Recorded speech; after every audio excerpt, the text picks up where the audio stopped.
Hi y'all, I'm Barbie. Welcome back to my channel. I have a lot of shit to do, so y'all just gonna do it with me.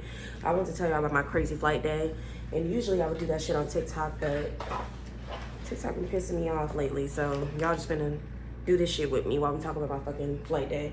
And I was supposed to post a video on this page because this is my travel page. I need deodorant anyway. This is my travel page. Some people had asked me for tips and tricks for interviews, and I recorded that video like 6 months ago, and I edited 6 months ago, but I don't know why I never posted it. I just had so much shit going on, I swear to God. So I'm gonna post that like probably right after I post this video. This is a crazy fucking day. Shit, I gotta call Brittany. But, oh my God, I'm so irritated. Like, I hate this fucking city. I do not like going to LAX. People are so fucking entitled, like, pissing me off. Then we had an IOE at the same time. Like, it was just so much shit going on after a 3-hour sit. Fuck. I'm gonna tell y'all what's going on, I promise. I'm just trying to find my glasses clean up because I feel blind. But okay, my crazy flight day again. Solani, yeah, big Solani. We started in DC. We went into Atlanta, we waited forever for a gate, and we had like a 3-hour sit, unpaid. 3-hour fucking sit, unpaid, aggravated. We get on the tarmac, mind you, we going to Los Angeles, and we have a fucking IOE. An IOE is the person that's training to become a flight attendant. Like, they're passed all their tests. Literally, they just gotta do this with a check flight attendant, and then they're on the line. Like, I mean, you don't have a line because a line is a set schedule, but you're a flight attendant basically, and you could do this shit by yourself for the most part. First of all, we have a brand new A. Like, when I tell you she's brand new, she's been out of training this is her second trip. She's been out of training for like 2 weeks, and she's only been A and B, so that's the front position and the back position. Glad that the C had been here for just like a year or so, and she was like willing to educate her and stuff like that, because baby, for that first leg at 5 in the morning, I was not in for any training. It was cold as fuck on that flight, and that's coming from me because I like to keep my cabin cold. It was too much. So she was training her basically, and some water's hot. That's why I'm only in a bar right now, because it's hot as fuck in here. And in LA, the thermostat only goes down to 68. If they be on y'all about taking these waters, take the fucking label off. Fucking company owe me. They don't even pay me. When I get a new contract, we'll talk about that in a minute. I'm so aggravated, sorry. So anyway, we got a trainee. So when the person is training, we were supposed to actually have 2 IOEs, but the one dude that was the ISC in-flight support coach or whatever, the one dude, he timed out, so he wasn't legal to do his IOE, so they didn't do it. And thank God, because if we would have had any more than the one during this flight, this hectic ass flight, it would have been too much. I hate putting on this shirt because it's so fucking hot, but boobs look lopsided. This is my fucking YouTube video. But anyway, okay, so I was supposed to be the E, the traveling E. This is a Ohio crew. I was supposed to be the traveling E, and fuck is my glasses cleaner? I was supposed to be the traveling E. I was the E for the first leg because the first leg was empty. But I'm sorry, y'all. So y'all can see what I'm doing. The second leg was completely full, and we was going to Los Angeles. So I was like, oh, hell nah. The new girl, you can be the E, because you never been in E position before. And that way I'll train you. I'll train you on being the E, because a lot of people be acting like E is like, I don't know how to be the E, because they don't train on it. It's the same position as anything else. You just got different security checks, but it's the same fucking security checks. And you just got to say the doors right and do the right safety demo and the right briefing. Girl, everybody's acting a little bit touched in the head. So during boarding, I switched to be the A. I only switched to be the A because the A was supposed to not be doing shit the whole flight. A was supposed to not be doing shit the whole flight. because the trainee was supposed to be doing it. Mind you, this is an oversold, overchecked flight, so the only place that they could put them together is in the back. Only place they could put them together is in the back, and he got to come up to the front to do my job. He needs to do the announcements and all the other shit. So I'm like, that's already too much. Then during boarding, he has to stand in the A position.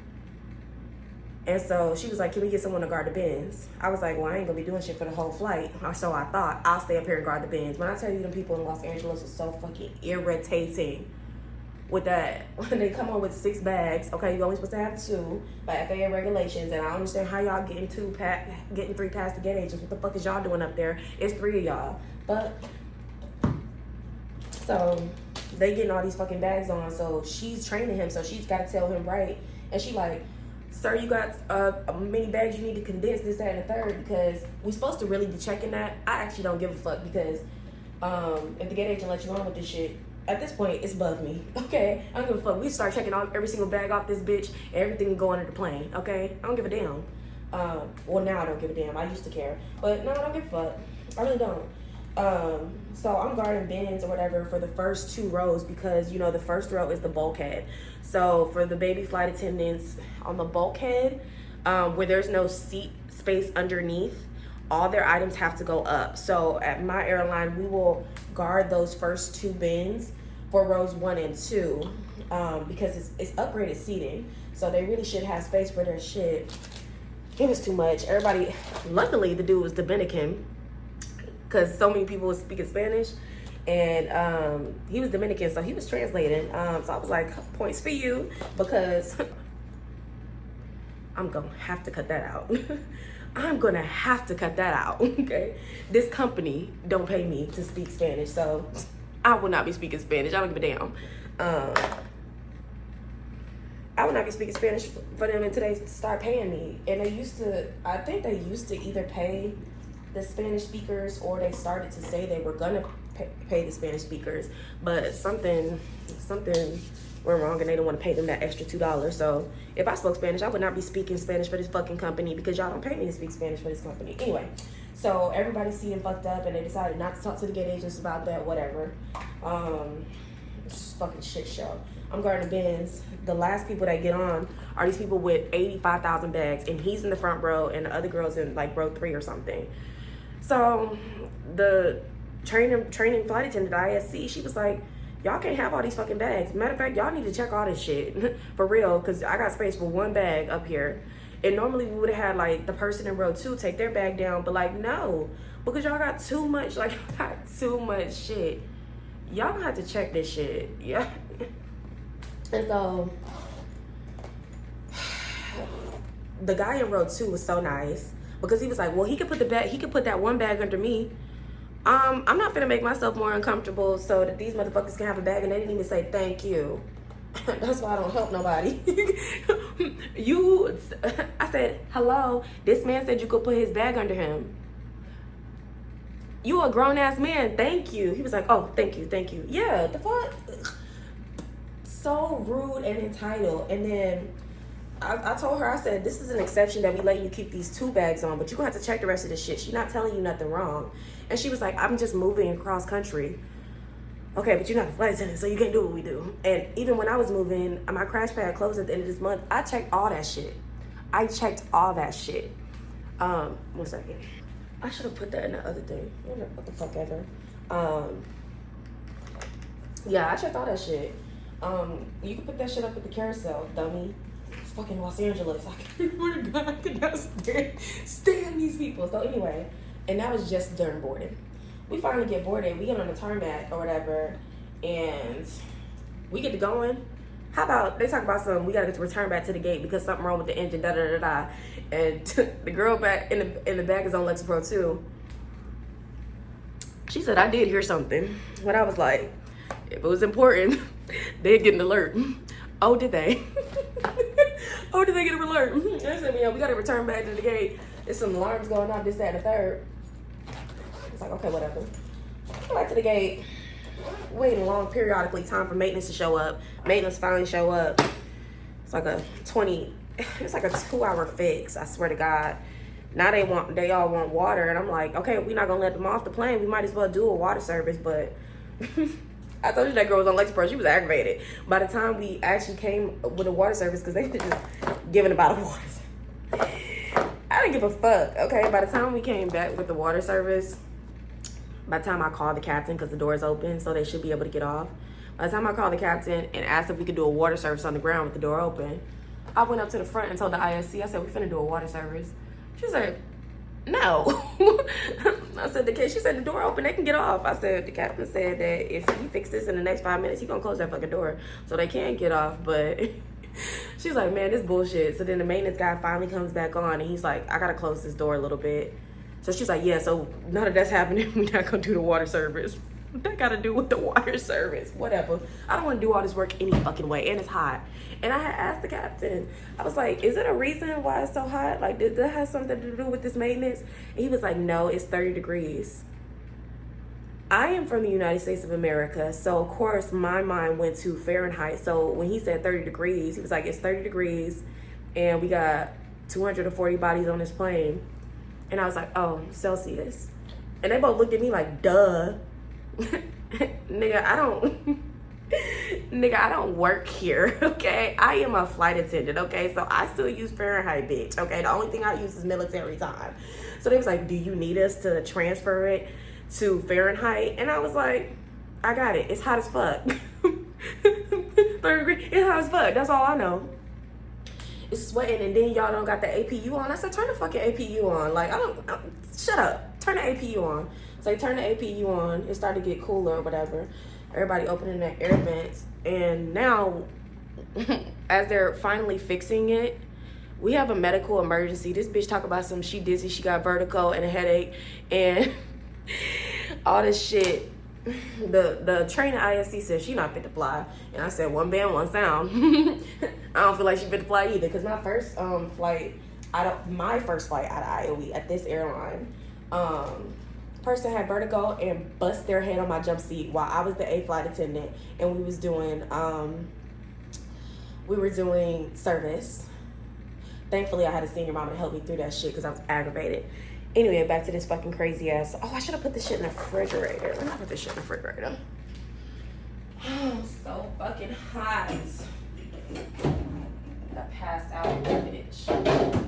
Oh, it's ice in here. I need some of this ice because I'm hot. Wine glass.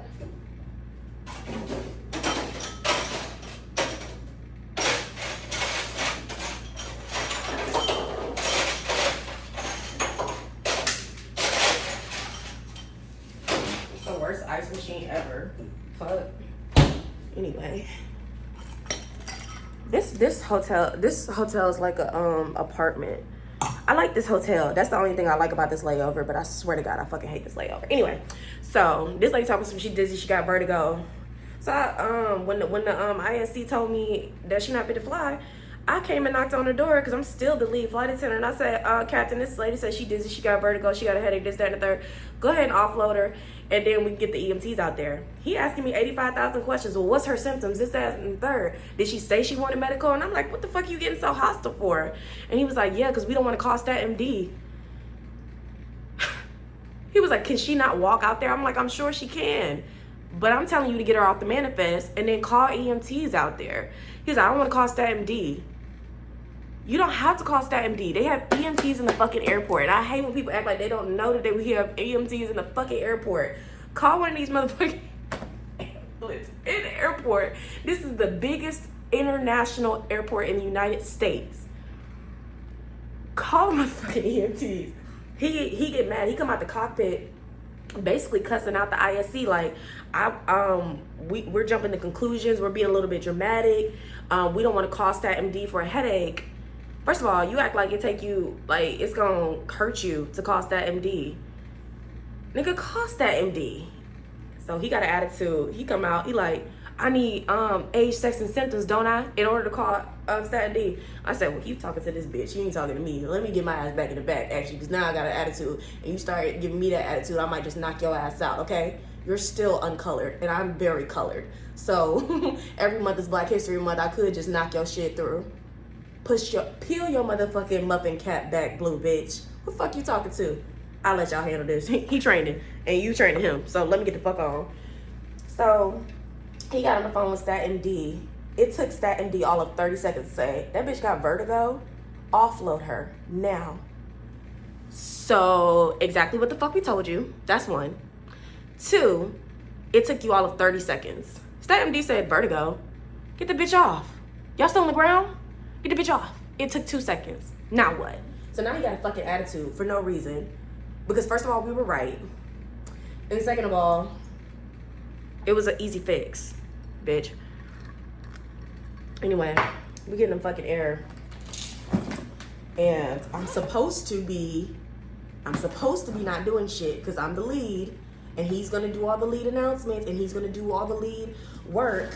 And he's supposed to be doing my service and everything. I get to the back and so much shit happens during service. Everyone's standing up. They've been standing up. Mind you, it's turbulent. And I think the captain, because at first he said it was gonna be good weather, and we might have some storms like hitting Houston, but that was 2 fucking hours ago. We've been sitting on the ground for fucking 2 hours. We got up. It was so fucking turbulent. They had to call me and say, we're gonna stay back here for a second. Okay, good, because I definitely wasn't getting out of my jump seat when it's turbulent like this. And why you couldn't call me and tell me that it was turbulent? You that mad? Pissy. Everybody, all the passengers was pissy. Oh my God, this one little girl was pissy. During boarding, she was like, I still ain't found the shit that I need to find. During boarding, she was like, she drew a picture for the pilots, but she was scared to take the bitches in there. Y'all doing too much. Send this motherfucker back to her seat. Okay, I'm aggravated. Send this motherfucker back to her seat. She said she's shy. That little motherfucker was pissy the whole fucking flight. I'm telling you, she was back and forth to the bathroom like every 10 minutes. And I was like, pissy ass little girl. Anyway, after doing service, which service took them so fucking long. And that's how you know it was hot on the ground, because all the ice melted. We had 6 bags of ice. All of the ice melted. We were only able to do 1 service on a 5-hour flight. Yeah.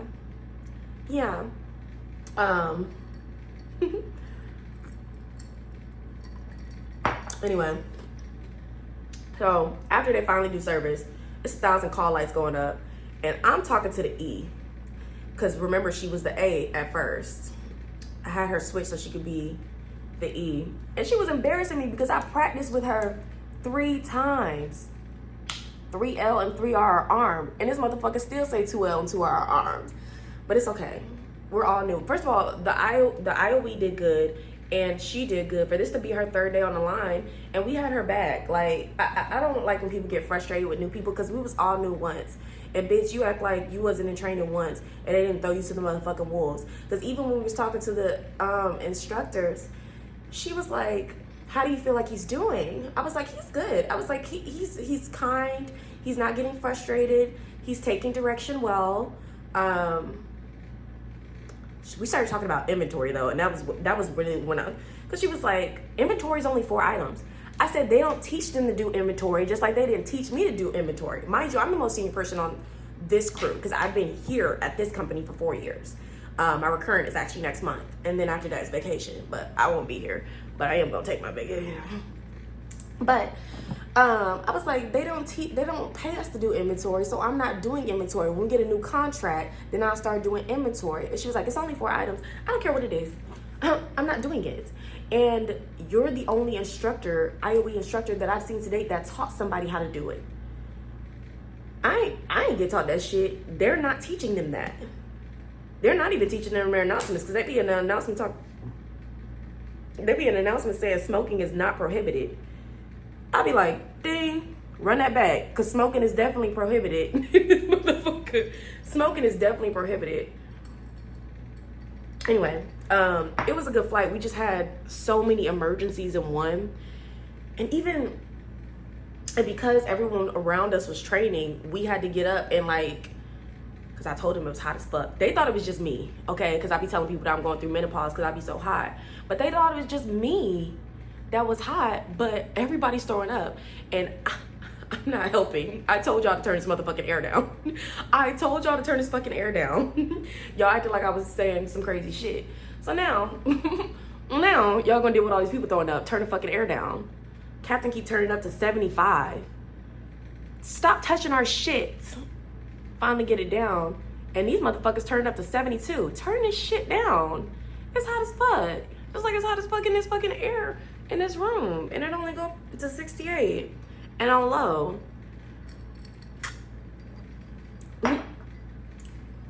So many new people. And then I'm also trying to be, I'm not trying to get frustrated with them, but like simple stuff. Like when she was briefing her exit row, the E, then one girl was like,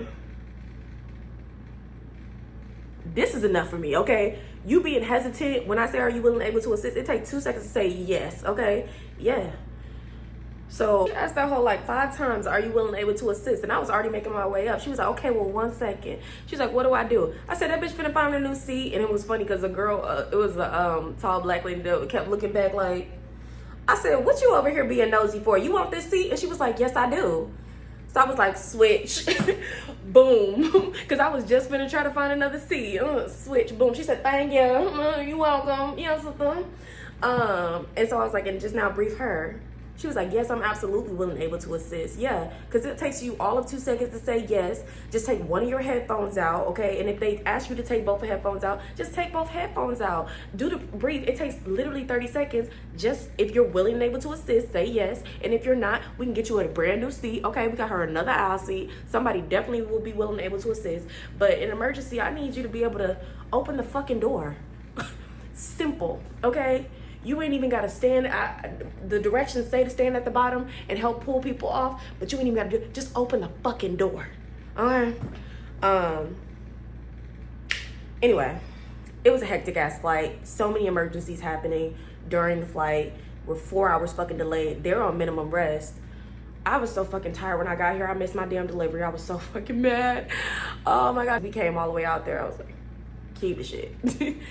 Keep the shit, okay? I don't want that shit that bad, okay? Keep the shit. But I thought I had my phone on ring, but I didn't. Anyway, point is, this is a hectic ass flight day, and now I'm fucking exhausted, and I can't find any glasses cleaner, so I'm just sitting in this fucking hotel, hot as fuck, for 24 hours. Well, 20 hours now, after I took my couple hours nap, and we were delayed so fucking long. It was a crazy flight day. But I love this fucking job, and I wouldn't do any other job.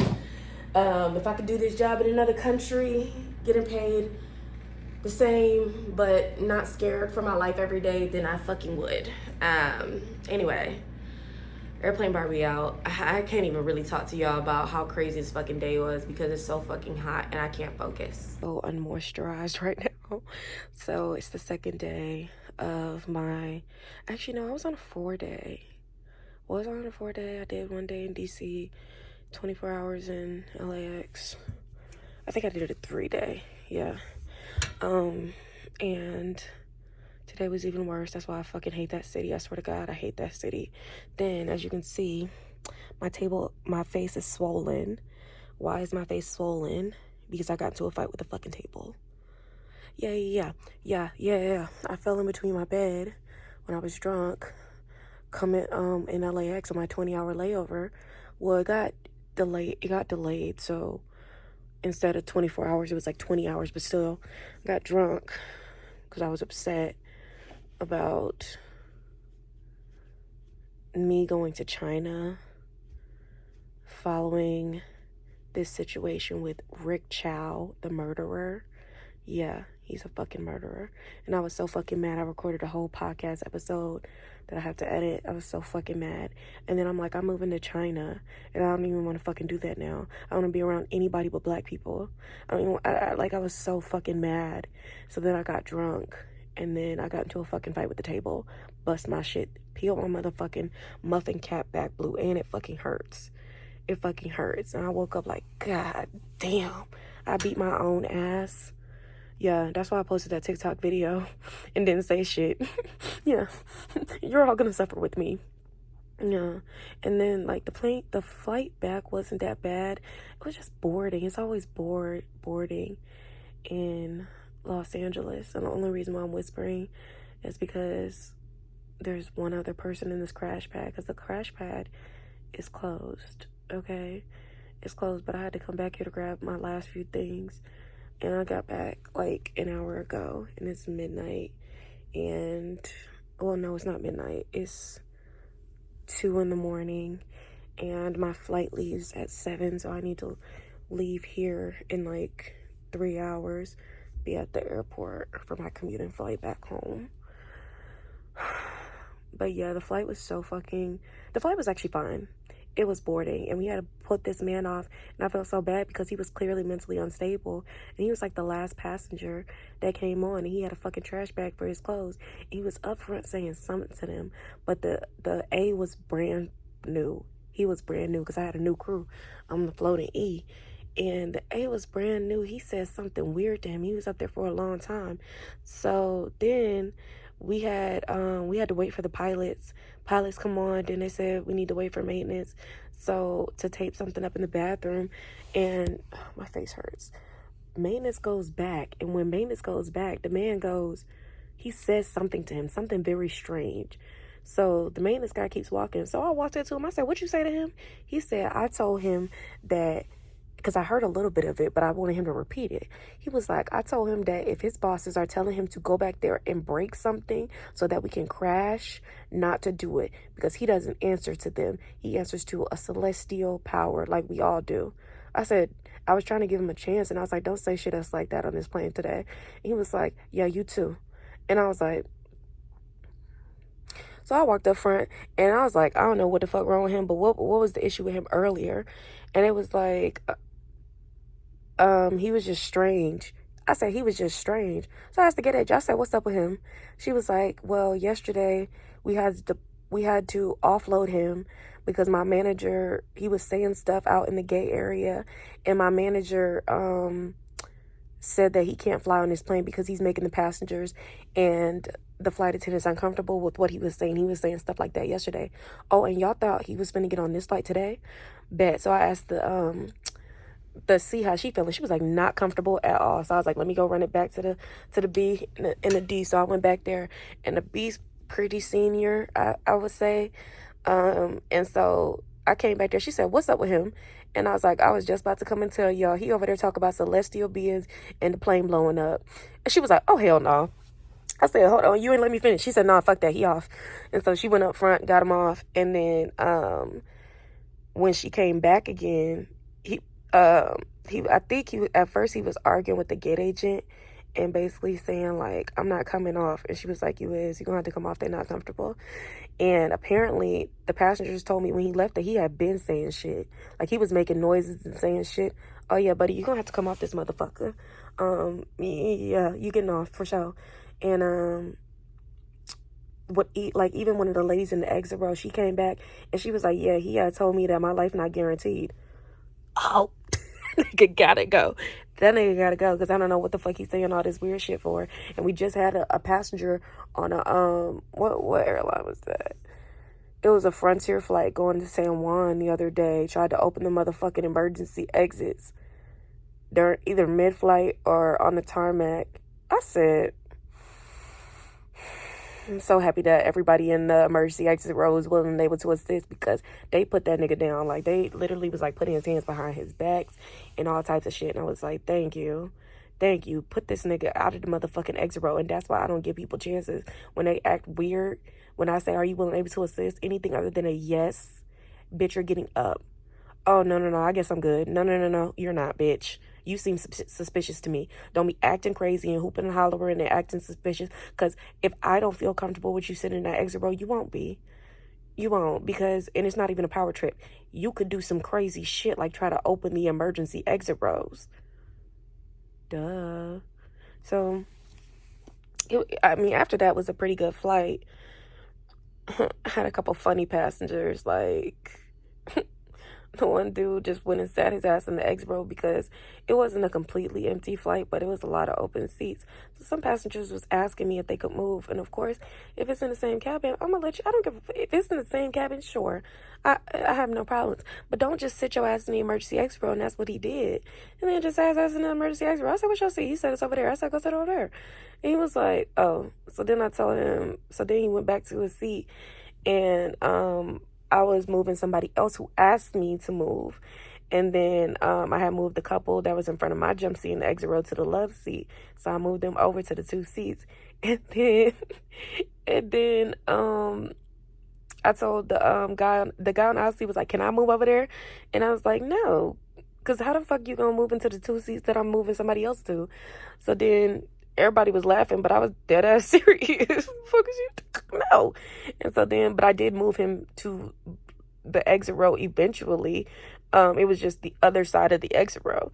And he was like, I said, "You ain't fall asleep that fast." He was like, "Well, you told me no, so I was going to sleep." I said, "Man, get in the exit row." It pissed me off. But a lot of people got some space, and it was a good flight because it was mostly empty. I hate Los Angeles. Like, what the fuck, y'all ain't give us more than 2 bags of ice? Oh shit, fucking melted. And y'all want me to do service this whole fucking time. And somebody kept farting in the middle of the cabin, and somebody kept farting in the back of the cabin. And everybody acting like they ain't farting. Then they looking at me strange when I be spraying shit. One passenger rang the call light and said, "Come back through with that spray." Like, wild animals. Wild animals. Anyway, all that to say, what happened to my face was I got into a fight with the table. Yeah. Barbie out.